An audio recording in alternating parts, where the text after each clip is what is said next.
Hello friends, ये video है clotting tests के ऊपर। मुझे कुछ दिन पहले एक स्टूडेंट कह रहा था कि sir PT prothrombin time and APTT that is activated partial thromboplastin time, इसके ऊपर वीडियो बना दीजिए क्योंकि ये थोड़े कंफ्यूजिंग टेस्ट्स है। तो हमारा फोकस जो है इस वीडियो का वो पीटी और एपीटीटी के ऊपर रहेगा, लेकिन बेसिक से स्टार्ट करते हैं और अंडरस्टैंड करते हैं क्लॉटिंग की process and the test for clotting. पहला पॉइंट है कि ये टेस्ट्स जिनकी हम बात करने वाले हैं ये कब जरूरी होते हैं, कब करोगे आप, कौन सी क्लिनिकल सिचुएशंस में ये टेस्ट आप करोगे। तो दो टाइप की क्लिनिकल सिचुएशंस है जब आप ये क्लॉटिंग टेस्ट करोगे। एक, जब कोई क्लॉटिंग फैक्टर डिफेक्ट है, उस वजह से क्लॉटिंग अबनॉर्मल है, प्रोलॉन्ग्ड है, तो आप वो सस्पेक्ट करते हो कि क्लॉटिंग इस पेशेंट में प्रोलॉन्ग हो चुका है, इसका मतलब क्लॉटिंग, किसी क्लॉटिंग फैक्टर का डिफेक्ट हो सकता है, और तब वो चेक करने के लिए आप ये टेस्ट करोगे, क्लॉटिंग टेस्ट करोगे। दूसरी सिचुएशन वो है जहां पर क्लॉटिंग एबनॉर्मली हो रहा है, किसी पेशेंट में एबनॉर्मल क्लॉट ट्रिगर हो चुका है और ऐसे में आप उसको कुछ ड्रग्स दोगे और क्लॉट, एबनॉर्मल क्लॉट फॉर्मेशन को प्रिवेंट करने की कोशिश करोगे। लेकिन फिर आपको ये चेक करना होगा कि आपका ड्रग एक्ट कर रहा है कि नहीं, इस पर्सन में क्लॉटिंग प्रोलॉन्ग हो रहा है कि नहीं, ये चेक करने के लिए भी आपको क्लॉटिंग टेस्ट करनी पड़ती है। तो दो तरह की क्लिनिकल सिचुएशंस है, एक जिसमें ऑलरेडी पेशेंट का क्लॉटिंग टाइम एबनॉर्मली प्रोलॉन्ग है, जैसे कि genetic defects, haemophilia, Christmas disease वगैरह, या फिर दो जिसमें आप खुद पेशेंट का क्लॉट फॉर्मेशन का प्रोसेस जो है उसको प्रिवेंट कर रहे हो या प्रोलॉन्ग कर रहे हो बाय गिविंग ड्रग्स। तो उस ड्रग की एक्शन हो रही कि नहीं, ये देखने के लिए आप क्लॉटिंग टेस्ट करते हो। दो सिचुएशंस है जिसमें आपको ये टेस्ट की जरूरत पड़ती है। आगे बढ़ने से पहले just a quick review of the process of clotting. आपको पता है कि clot occurs in two ways, extrinsic pathway and intrinsic pathway. ये दोनों पाथवेज का एम क्या है? Formation of prothrombin activator. एक बार वो बन गया, उसके बाद सब्सिक्वेंट स्टेप्स फॉलो, यानी प्रोथ्रोम्बिन से थ्रोम्बिन बनना, फिर फाइब्रिनोजेन से फाइब्रिन बनना, और फाइब्रिन के थ्रेड्स, पॉलीमराइजेशन मतलब clot. Prothrombin activator formation is the rate limiting step, यानी जो भी टाइम लग रहा है क्लॉट फॉर्मेशन में वो प्रोथ्रोम्बिन एक्टिवेटर के फॉर्मेशन के लिए लग रहा है। उसके बाद ऑलमोस्ट इंस्टेंटली क्लॉट फॉर्म हो जाता है, बहुत ही कम सेकेंड्स में। तो हम जो टेस्ट करने जा रहे हैं उसका सारा फोकस किस चीज के ऊपर रहेगा? प्रोथ्रोम्बिन एक्टिवेटर के फॉर्मेशन के ऊपर रहेगा। हमारे टेस्ट के नाम में भी प्रोथ्रोम्बिन ये वर्ड रहेगा। तो हम ये चेक कर रहे हैं कि प्रोथ्रोम्बिन एक्टिवेटर फॉर्मेशन को कितना टाइम लग रहा है। उसके बाद तो clot formation is just formality, वो फट करके हो जाता है clot formation.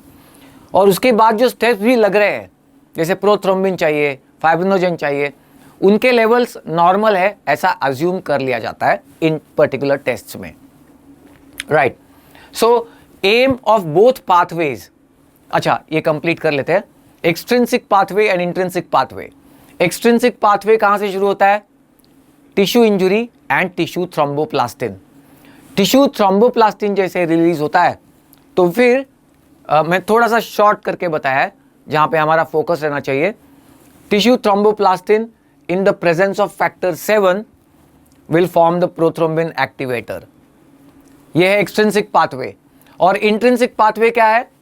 Contact activation of factor 12। जैसे ही factor 12 comes in contact with glass और any such surface, there is contact activation of factor 12, और वो जब ट्रिगर करता है क्लॉट फॉर्मेशन को, that is called as intrinsic pathway for coagulation. तो ये जो है formation of prothrombin activator. Aim of the clotting test is also to see how much time is taken for the formation of prothrombin activator by intrinsic pathway और by extrinsic pathway. तो aim इन test का ये होगा, prothrombin activator formation को कितना time लग रहा है, या तो इंट्रिंसिक पाथवे से या एक्सट्रिंसिक पाथवे से। लेकिन एक बात समझ लो यहां पर कि एक्सट्रिंसिक पाथवे में टिश्यू थ्रोम्बोप्लास्टिन लगता है, इंट्रिंसिक पाथवे में टिश्यू थ्रोम्बोप्लास्टिन नहीं लगता। तो हम जो दो टेस्ट की बात करने वाले हैं mainly, prothrombin time PT and activated partial thromboplastin time APTT. तो एक में हम टिश्यू थ्रोम्बोप्लास्टिन यूज करने वाले हैं, इसका मतलब हम एक्सट्रिंसिक पाथवे को चेक करने वाले हैं।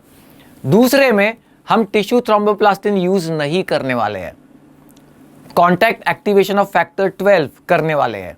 इसका मतलब हम क्या चेक करने वाले हैं उसमें, इंट्रिंसिक पाथवे फॉर कोएगुलेशन। तो ऐसे टेस्ट है जिससे हम एक्सट्रिंसिक और इंट्रिंसिक पाथवे ऑफ कोएगुलेशन को चेक करते हैं। तो चलो देखते हैं ये दो टेस्ट का बेसिक अंडरस्टैंडिंग। देखो, there are vitamin K dependent factors, factors 2, 7, 9, 10। These are vitamin K dependent factors. अब ये जो फैक्टर 2 है, 9, 10, ये फैक्टर्स तो दोनों पाथवेज में कॉमन है। फैक्टर 10 जो है वो दोनों ही पाथवे में चाहिए, फैक्टर 2 प्रोथ्रोम्बिन दोनों ही पाथवे में चाहिए।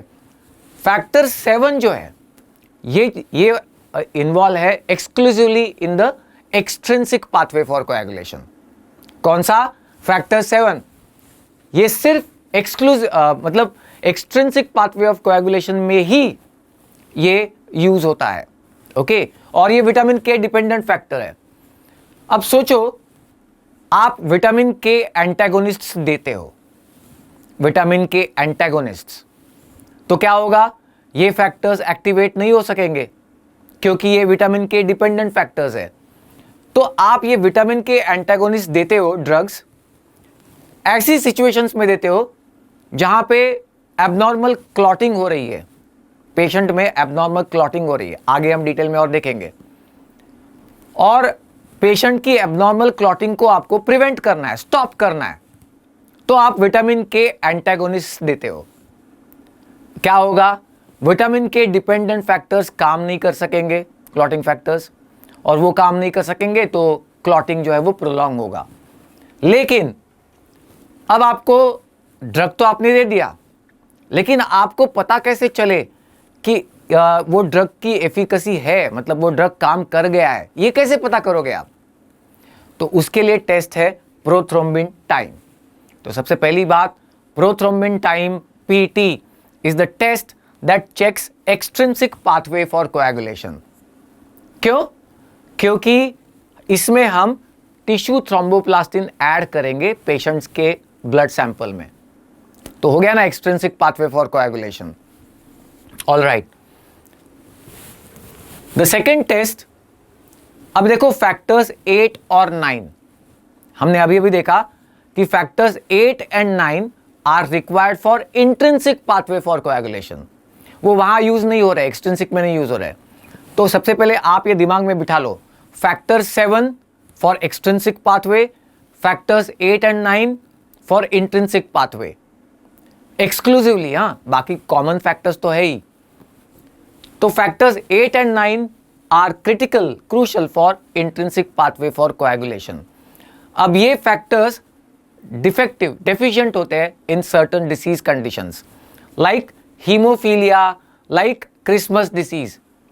और इन डिसीजेस में क्लॉटिंग एबनॉर्मली प्रोलॉन्ग हो चुका होता है क्योंकि इन फैक्टर्स की डेफिशिएंसी होती है। तो इंट्रिंसिक पाथवे फॉर कोएगुलेशन जो है वो एबनॉर्मल हो गया है और इसलिए क्लॉट फॉर्मेशन नॉर्मली हो नहीं रहा, बहुत टाइम लग रहा है, और आप सस्पेक्ट करते हो कि शायद ये कोई डिसीज है। तब आप कौन सी टेस्ट करके इसको कंफर्म करोगे? तो उस टेस्ट का नाम है APTT, activated partial thromboplastin time. मैं ये नाम का भी एक्सप्लेनेशन बताऊंगा आगे। So APTT will check the intrinsic pathway for coagulation. और क्यों? क्योंकि इस टेस्ट में, APTT में, हम टिश्यू थ्रोम्बोप्लास्टिन का इस्तेमाल नहीं करने वाले। We will not add tissue thromboplastin to the patient's plasma. हम किसी और तरीके से क्लॉटिंग को, किसी और मतलब फैक्टर 12 को एक्टिवेट करके क्लॉटिंग को ट्रिगर करेंगे। So we will be checking intrinsic pathway of coagulation in this particular test. और इंट्रिंसिक पाथवे के लिए कौन से फैक्टर्स एक्सक्लूसिव है? Factors 8 and factor 9। और उनकी डेफिशिएंसी से कौन से डिसीजेज होते हैं? Haemophilia and Christmas disease. तो ये डिसीजेज जब आप सस्पेक्ट करते हो तब आप करोगे test APTT। So let's look at the tests one by one. Test की अब जानकारी लेते हैं डिटेल में। वैसे तो 3 टेस्ट है, लेकिन पहली टेस्ट बहुत सिंपल है, क्लॉटिंग टाइम। फिर उसके बाद हम 2 मेन टेस्ट देखेंगे जिसमें स्टूडेंट्स को कंफ्यूजन होता है, PT एंड APTT। सबसे पहले तो क्लॉटिंग टाइम, ये 2 तरीके से किया जाता है। एक कैपिलरी मेथड होती है, एक टेस्ट ट्यूब मेथड होती है। कैपिलरी में ब्लड सैंपल लिया, आपने भी किया होगा ये फर्स्ट ईयर में।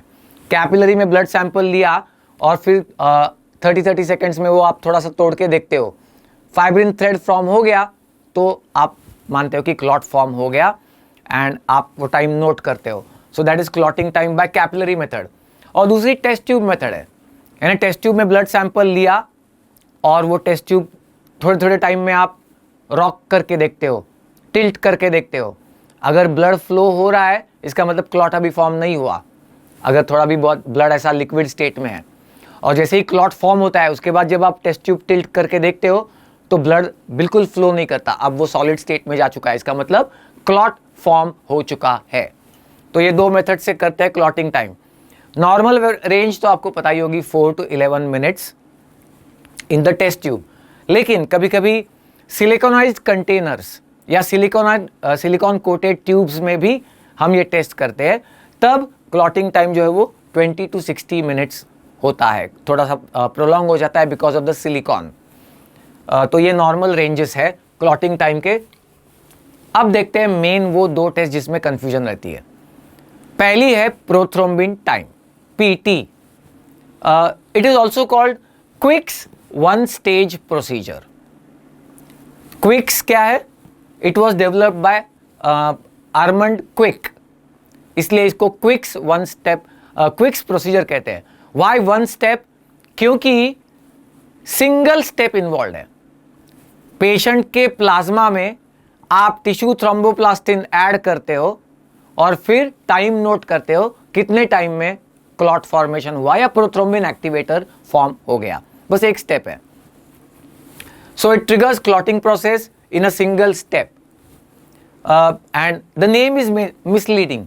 हाँ, ये एक पॉइंट बताना जरूरी था, नाम जो है ये मिसलीडिंग है, क्योंकि इससे ऐसा लगता है कि हम सिर्फ प्रोथ्रोम्बिन या प्रोथ्रोम्बिन एक्टिवेटर उसका चेक कर रहे हैं, मतलब या प्रोथ्रोम्बिन का लेवल चेक कर रहे हैं। नहीं, ये प्रोथ्रोम्बिन या फैक्टर 2 जो है, प्रोथ्रोम्बिन इज फैक्टर 2, इसको तो चेक करती है, लेकिन it taste deficiencies of several other clotting factors. और पर्टिकुलरली हमारा factor of interest will be factor 7 because we are checking clotting by extrinsic pathway of coagulation by adding tissue thromboplastin। तो just थोड़ा और जान लेते हैं इस टेस्ट के बारे में, कैसे करते हैं। It is done to assess the extrinsic pathway for coagulation, ये हम पहले ही देख चुके हैं। आप टिश्यू थ्रोम्बोप्लास्टिन ऐड कर रहे हो, अगली टेस्ट में आप टिश्यू थ्रोम्बोप्लास्टिन ऐड नहीं करने वाले, so that test will be checking the intrinsic pathway for coagulation. Okay, ये टेस्ट कैसे करते हैं? पेशेंट का जो प्लाज्मा है उसमें क्लॉटिंग फैक्टर्स है और आप वही चेक करने जा रहे हो, राइट? तो पेशेंट का प्लाज्मा सैंपल लिया और उसमें टिश्यू थ्रोम्बोप्लास्टिन और कैल्शियम ऐड कर दिया और करते ही स्टॉप वॉच चालू कर दिया और आप मेजर करते हो कितना टाइम लगा for the formation of prothrombin activator, मतलब क्लॉट फॉर्मेशन। देखो, एक बार प्रोथ्रोम्बिन एक्टिवेटर फॉर्म हो गया उसके बाद क्लॉट फॉर्मेशन बहुत ही इंस्टेंटली फॉर्म हो जाता है, बहुत क्विकली। सो थ्रोम्बोप्लास्टिन जो है tissue thromboplastin, it activates factor 7। जैसा मैंने कहा आपको याद रखने के लिए कि factor 7 exclusively for extrinsic pathway and factor 8 and 9 exclusively for the intrinsic pathway use होते हैं। बाकी सारे फैक्टर्स ऑलमोस्ट कॉमन ही है। Okay, so thromboplastin activates factor 7 and then the coagulation cascade is triggered and prothrombin activator is formed। मैंने बाकी सारे factors common कहा तो सही, most of them are common, ये कहना है, सारे नहीं, most of them, just a correction. Okay, तो फिर प्रोथ्रोम्बिन एक्टिवेटर फॉर्मेशन का टाइम हम चेक किए या क्लॉट फॉर्मेशन का टाइम चेक कर लिए. The test measures concentration of prothrombin, that is factor 2. उसके बाद ऑल्सो फैक्टर्स 5, 7 एंड 10. 2, 5, 7, 10. कुछ याद आ रहा है? कुछ घंटी बजी. Factors 2, 7, 9, 10 they are vitamin K dependent factors. तो अब हम इसका क्लिनिकल एप्लीकेशन देखने जा रहे हैं. पहले रिजल्ट देख लेते हैं.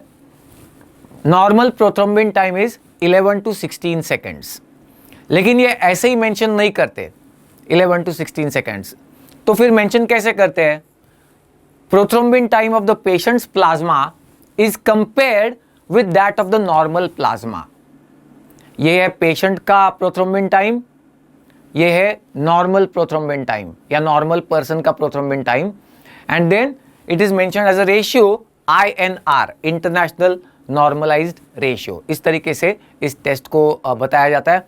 लेकिन आपके लेवल पे आप अगर इतना भी याद रखो, normal prothrombin time 11 to 16 seconds, यानी पेशेंट के प्लाज्मा में जैसे ही आपने टिश्यू थ्रोम्बोप्लास्टिन और कैल्शियम ऐड किया 11 to 16 सेकेंड्स में प्रोथ्रोम्बिन एक्टिवेटर फॉर्म हो गया और क्लॉट अगले 1-2 सेकेंड्स में क्लॉट भी फॉर्म हो गया. ऐसा आप मान के चल सकते हो. Okay, prothrombin time is normal in haemophilia and Christmas disease. Note this point.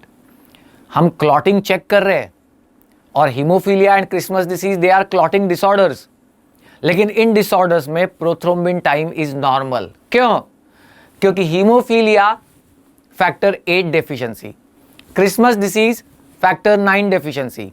ये दोनों ही फैक्टर्स कहां लग चाहिए थे? For intrinsic pathway for coagulation. और हम प्रोथ्रोम्बिन टाइम से कौन सा पाथवे चेक कर रहे हैं? Extrinsic pathway.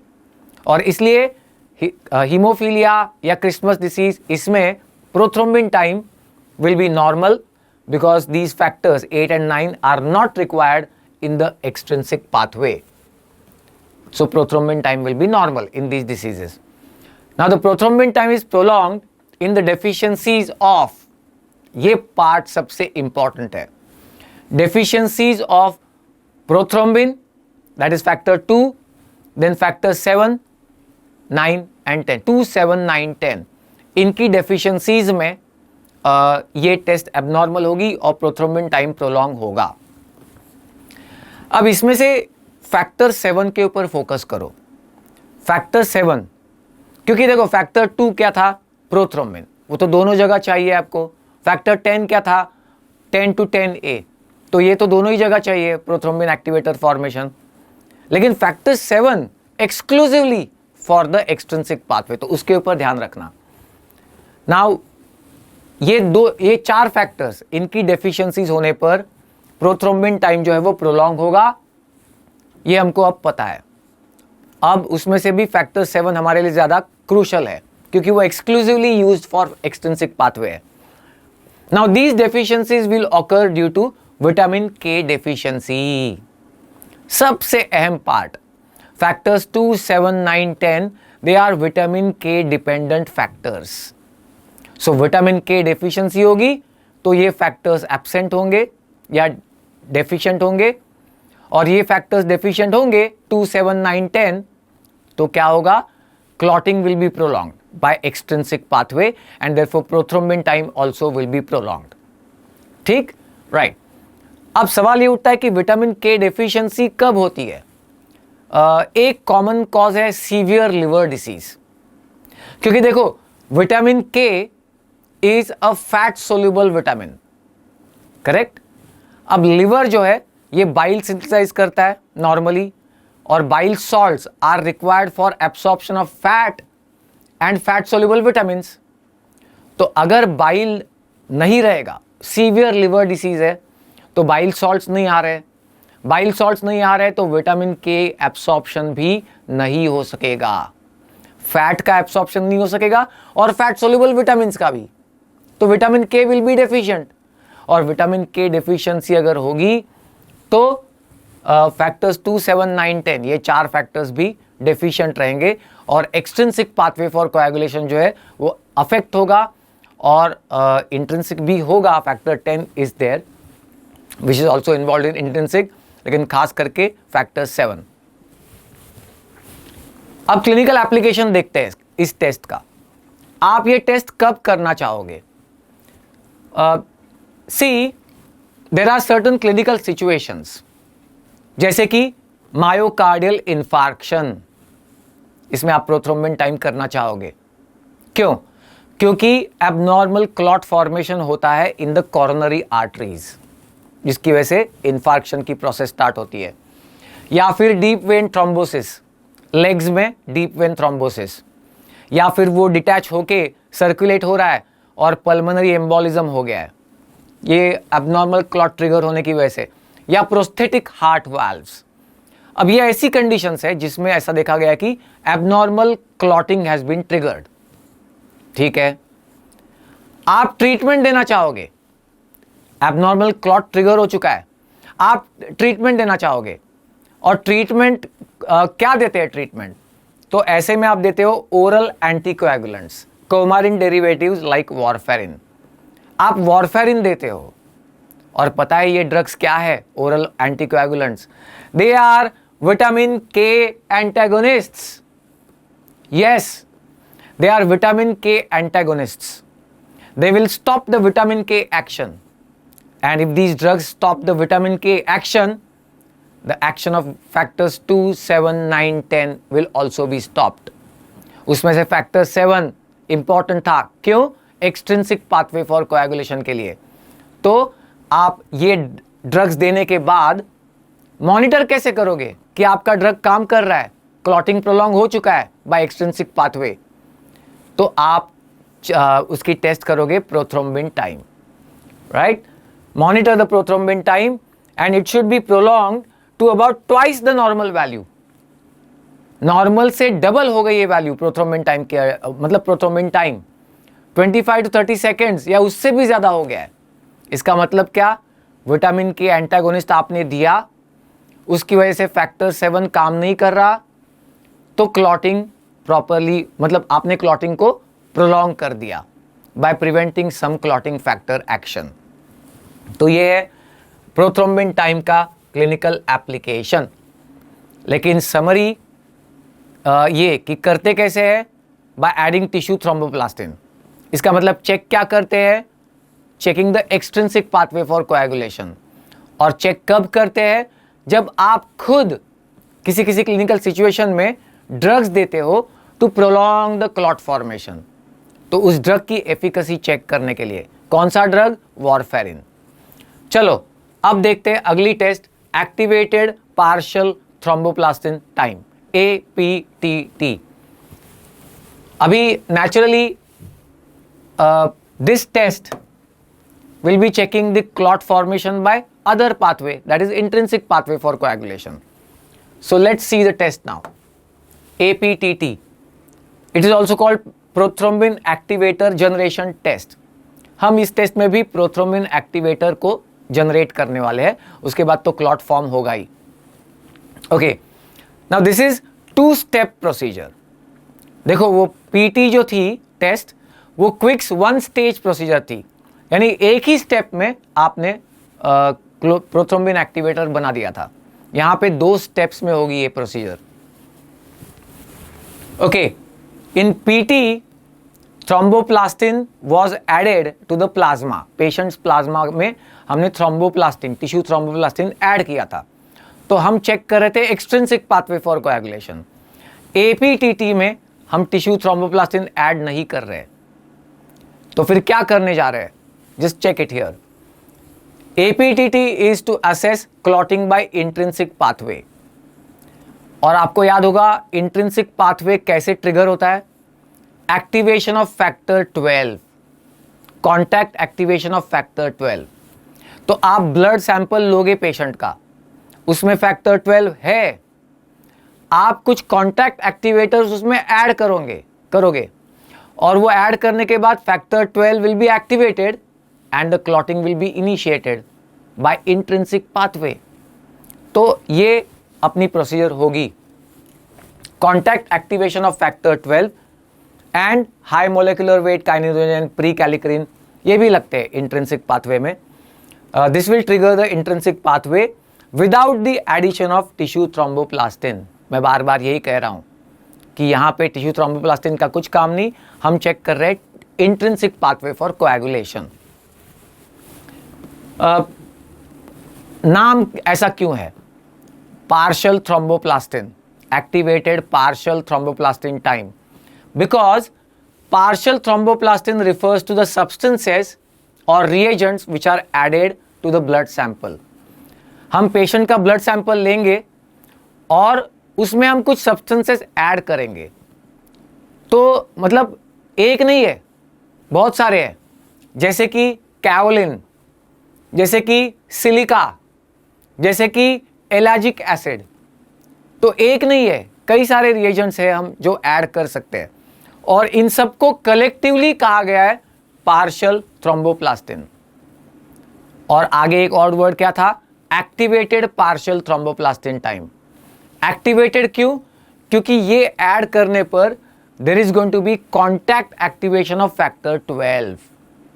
तो उसलिए वो एक्टिवेटेड ये वर्ड ले लिया, एक्टिवेटेड फैक्टर 12, और इसलिए इस टेस्ट का नाम है activated partial thromboplastin time. Now ये कॉन्टैक्ट एक्टिवेशन कैसे करते हैं? जस्ट एक एडिशनल पॉइंट बता देता हूं.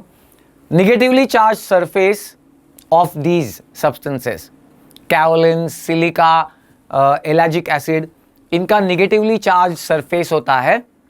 तो पेशेंट का प्लाज्मा इसमें ऐड करने पर, मतलब ये फैक्टर्स ऐड करने पर, वो निगेटिवली चार्ज सरफेस के कांटेक्ट में फैक्टर 12 आएगा और उसका एक्टिवेशन होगा, कॉन्टैक्ट एक्टिवेशन होगा. So it provides surface for activation of factor 12. ये ऐड करेंगे तो फैक्टर 12 एक्टिवेट होगा पेशेंट के प्लाज्मा में, जो फैक्टर 12 है वो. Okay, step 1, plasma is pre incubated with kaolin, silica या एलाजिक एसिड, जो कि है कॉन्टैक्ट एक्टिवेटर्स. तो पेशेंट के प्लाज्मा में जो फैक्टर 12 है वो एक्टिवेट होगा, 12A. Now 12A will convert 11 to 11A. ये दो स्टेप्स के आगे ये प्रोसीजर जाएगी नहीं क्लॉट फॉर्मेशन की. जब आपने टेस्ट चालू किया, आपने वो कैओलिन, सिलिका वगैरह ऐड कर दिया पेशेंट के प्लाज्मा में, स्टेप 1 हो गई. लेकिन 12A के आगे, 11A के आगे ये प्रोसीजर नहीं जाती. क्यों? Because in the absence of calcium, coagulation does not proceed beyond this stage. तो ये एक स्टेप कंप्लीट हो गई. अब स्टेप 2, रीकैल्सिफिकेशन. वो सैंपल जो है पेशेंट का प्लाज्मा का सैंपल, उसका रीकैल्सिफिकेशन करेंगे, कैल्शियम ऐड करेंगे एज अ सेकेंड स्टेप.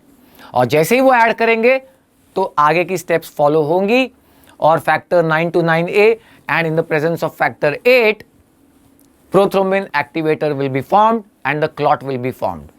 तो यहां पे आपको देखना है factor 8 and factor 9 was exclusive, या हम उनके डिफेक्ट देखने वाले हैं इस टेस्ट में. अगर फैक्टर 8 ना हो तो क्लॉट फॉर्म नहीं हो सकता bye intrinsic pathway.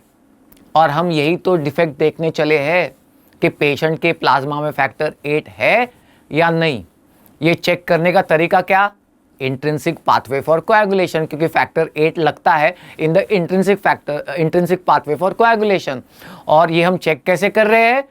Bye contact activation of factor 12, which is the starting point for intrinsic pathway for coagulation. So time is noted for the formation of prothrombin activator and the subsequent clot in a few seconds. Okay, the test depends on platelet phospholipids, then factors 5, 8, 9, 10, 11, 12. इन सारे factors पे ये test depend करती है. ठीक है, कोई बात नहीं. लेकिन डिसीज कौन से फैक्टर के एब्सेंस से होता है? फैक्टर 8 और फैक्टर 9, फैक्टर 8 और फैक्टर 9. तो ये टेस्ट जो है वो आप उन डिसीजेज में करोगे. बाकी सारे फैक्टर्स का इतना डिफेक्ट या डेफिशिएंसी ऑब्जर्व नहीं है जितना कि ये डिसीजेज है, डेफिशिएंसी ऑफ फैक्टर 8 और फैक्टर 9. ऑलराइट, नॉर्मल रेंज कितनी है? एपीटीटी की नॉर्मल रेंज है 26 to 40 सेकेंड्स. तो प्रोथ्रोम्बिन टाइम की कितनी थी, याद है ना, 11 to 16 सेकेंड्स। APTT की कितनी है, 26 to 40 seconds. And prolonged APTT, अगर APTT आप ये टेस्ट किया पेशेंट के सैंपल पे, तो क्या क्या पॉसिबिलिटीज हो सकती है। एक तो थ्रोम्बोसाइटोपेनिया, इसमें APTT प्रोलॉन्ग होता है। क्यों? क्योंकि platelet phospholipids are required for intrinsic pathway of clot formation. तो अगर थ्रोम्बोसाइटोपेनिया है पेशेंट को, तो उसका ब्लीडिंग टाइम भी प्रोलॉन्ग होगा ही, bleeding is stop by platelets ना, तो ब्लीडिंग टाइम भी प्रोलॉन्ग होगा और APTT भी प्रोलॉन्ग होगा। तो आप क्या उसका मतलब निकालोगे, इसका प्लेटलेट डेफिशिएंसी है। देन हीमोफीलिया, फैक्टर 8 डेफिशिएंसी, ये तो आपको पता है। Christmas disease, factor 9 deficiency. तो सोचो कि पेशेंट है, उसका क्लॉटिंग टाइम एबनॉर्मली प्रोलॉन्ग्ड है और आप सस्पेक्ट कर रहे हो कि उसको हीमोफीलिया या क्रिसमस डिसीज है, तब जाके आप करोगे APTT। क्यों? क्योंकि APTT checks the clotting time by intrinsic pathway for coagulation. तो आपको एक बात समझ में आ गई होगी कि सिर्फ clotting time is not enough. क्यों? क्योंकि आप टिश्यू इंजरी भी करते हो, ब्लड को भी ट्रॉमा होता है, तो इंट्रिंसिक और एक्सट्रिंसिक दोनों पाथवेज उसमें इन्वॉल्व होते हैं, तो इट बिकम्स नॉन स्पेसिफिक। आपको स्पेसिफिक कंडीशंस में ये स्पेसिफिक पाथवे चेक करना होता है, इसलिए आप करते हो PT and APTT। So in factors के डेफिशिएंसी में वो सस्पेक्ट करने पर आप ये टेस्ट करते हो APTT। उसके अलावा फिर सर्कुलेटिंग एंटीकोएगुलेंट्स है, या हिपेरिनाइज, पेशेंट को हिपेरिनाइज किया, हिपेरिन पे रखा है विच इज द एंटीकोएगुलेंट, तो तब भी APTT विल बी प्रोलॉन्ग। तो ये टेस्ट थे PT एंड APTT। और खास करके आपको याद रखने वाली चीज़ें मैं ऑलरेडी बता चुका हूँ। PT is checking the extrinsic pathway for coagulation with more focus on factor 7, जबकि APTT checks the intrinsic pathway for coagulation, more focus on factor 8 or 9. And in the PT, you are using tissue thromboplastin, and in one step you are forming the clot. In APTT, you are not using tissue thromboplastin, you are using contact activators like silica, like kaolin वगैरह। तो वो, और दूसरी बात, आप 2 step में clot formation कर रहे हो। तो ऐसे सारे इसके डिफरेंसेस है, और ये 2 test along with the clotting test will give you the information about the clotting profile of an individual. और इस तरीके से clotting time PT and APTT ये टेस्ट की जाती है।